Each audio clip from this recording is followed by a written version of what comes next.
வணக்கம், welcome to Amma சமையல்.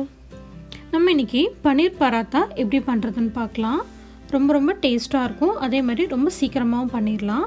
இந்த பராத்தா பண்ணுறதுக்கு ஃபஸ்ட்டு ஸ்டஃபிங் ரெடி பண்ணிக்கலாம். அதுக்கு 1/4 கிலோ பன்னீர் எடுத்திருக்கேன். இந்த மாதிரி துருவி சேர்த்துக்கோங்க. இந்த மாதிரி பன்னீர் துருவி சேர்க்கும்போது நம்ம பராத்தா தேய்க்கும் போது நமக்கு அங்கங்கே விரிசல் விடாமல் நல்லா வரும். இந்த மாதிரி எல்லா பன்னீரையும் திருவினதுக்கப்புறமா இதோட தேவையான அளவு உப்பு சேர்த்துக்கலாம். மிளகாய்த்தூள் 1/2 டீஸ்பூன் சேர்க்குறேன். உங்கள் காரத்துக்கு ஏற்ப அதை அட்ஜஸ்ட் பண்ணிக்கோங்க. அப்புறம் 1 டீஸ்பூன் ஆம்ச்சூர் பவுடர், அதாவது காய வச்ச மாங்காயோட பவுடர், அதையும் சேர்த்துட்டு நல்லா கலந்துக்கலாம். உங்கள்கிட்ட இந்த ஆம்ச்சூர் பவுடர் இல்லாட்டி அதுக்கு பதிலாக ஒரு டீஸ்பூன் அளவுக்கு எலுமிச்சை சாறு சேர்த்துக்கோங்க. அதோட ஒரு சின்ன வெங்காயம் நல்லா பொடியாக அரிஞ்சு சேர்த்துக்கோங்க. 2 டேபிள் ஸ்பூன் அளவுக்கு நல்ல பொடியாக நறுக்கின கொத்தமல்லி இலை, இது எல்லாத்தையும் சேர்த்துட்டு நல்லா கலந்து விட்டுக்கலாம். நல்லா கையால் இந்த மாதிரி அழுத்தம் கொடுத்து பிசைஞ்சோன்னா பன்னீர் நல்லா இன்னும் சாஃப்ட் ஆகும். நமக்கு உருண்டை பிடிச்சி ஸ்டஃப் பண்ணுறதுக்கு ரொம்ப நல்லாயிருக்கும். இந்த மாதிரி நல்லா பிசைஞ்சாச்சு. இப்போ ஸ்டஃபிங் நமக்கு ரெடி ஆகிடுச்சு. அடுத்து இன்னொரு பவுலில் 1 கப் கோதுமை மாவு எடுத்துக்கலாம். அடுத்து 1/2 டீஸ்பூன் உப்பு சேர்த்துக்கலாம். சேர்த்துட்டு இது ரெண்டுத்தையும் நல்லா கலந்து விட்டதுக்கப்புறமா கொஞ்சமாக தண்ணி சேர்த்துட்டு நல்லா மாவு பிசைஞ்சிக்கலாம்.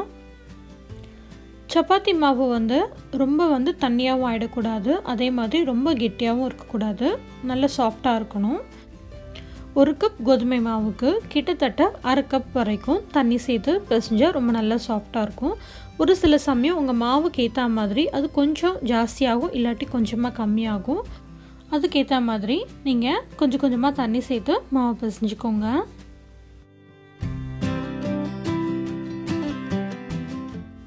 இந்த மாதிரி மாவு நல்லா சாஃப்டாக பிசைஞ்சதுக்கப்புறமா சின்ன உருண்டையாக உருட்டிக்கலாம். இதை இப்போ சப்பாத்தியாக தேய்ச்சிக்கலாம். கொஞ்சமாக கோதுமை மாவு சேர்த்துட்டு அதோட நல்லா சப்பாத்தி மாதிரி தேய்ச்சிக்கலாம். இந்த சப்பாத்தியை நம்ம ரொம்ப சன்னமாக தேய்க்கணும்னு அவசியம் இல்லை. இதில் இப்போ ஸ்டஃபிங் வைக்கலாம்.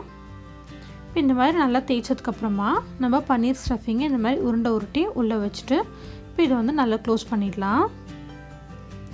உருண்டதுக்கப்புறமா மேலே இருக்க எக்ஸ்ட்ரா மாவை எடுத்துடலாம். எடுத்துட்டு இதை தட்டிட்டு நல்லா தேய்ச்சிக்கலாம். இப்போ கொஞ்சமாக கோதுமை மாவு சேர்த்துட்டு லைட்டாக அழுத்தம் கொடுத்து தேய்ச்சிக்கலாம். இது கொஞ்சம் திக்காக இருந்தால் நல்லாயிருக்கும் பராத்தா. ரொம்ப அழுத்தம் கொடுத்து தேய்ச்சிங்கன்னா நம்ம உள்ளே வச்சுருக்க ஸ்டஃபிங் வெளியில் வந்துடும். அதனால் ரொம்ப அழுத்தாமல் லைட்டாக அழுத்தம் கொடுத்து நல்லா இந்த மாதிரி தேய்ச்சிக்கோங்க. இப்போ இந்த மாதிரி நல்லா தேய்ச்சதுக்கப்புறமா நம்ம ஒரு பேனை சூடு பண்ணிவிட்டு அதில் கொஞ்சமாக எண்ணெய் விட்டுட்டு நம்ம ரெடி பண்ணி வச்சுருந்த பராத்தாவை அதில் சேர்த்துக்கலாம். சேர்த்துட்டு ஒரு 30 செகண்டுக்கு அப்புறம் இதை திருப்பி போடலாம். இப்போ லைட்டாக ஒரு சைட் கலர் வந்துருச்சு. இப்போ அதுக்கு தேவையான அளவு எண்ணெய் ஊற்றிக்கோங்க. உங்களுக்கு வேணும்னா நீங்கள் நெய் கூட சேர்த்துக்கலாம், இல்லாட்டி வெண்ணெய் கூட சேர்த்து பண்ணலாம். அதுவும் ரொம்ப நல்லா டேஸ்ட்டாக இருக்கும். இப்போ இந்த சைடும் கொஞ்சமாக எண்ணெய் சேர்த்துக்கலாம்.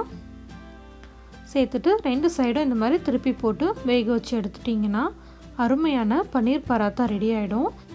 இந்த பன்னீர் பராத்தாக்கு தொட்டுக்கிறதுக்கு எதுவுமே தேவையில்லை. அப்படியே உங்களுக்கு வேணும்னாலும் தயிர் பச்சடி பண்ணிக்கோங்க, இல்லாட்டி தயிரோட கொஞ்சமாக ஊறுகாயை கலந்துக்கோங்க. ரொம்ப நல்ல டேஸ்ட்டாக இருக்கும்.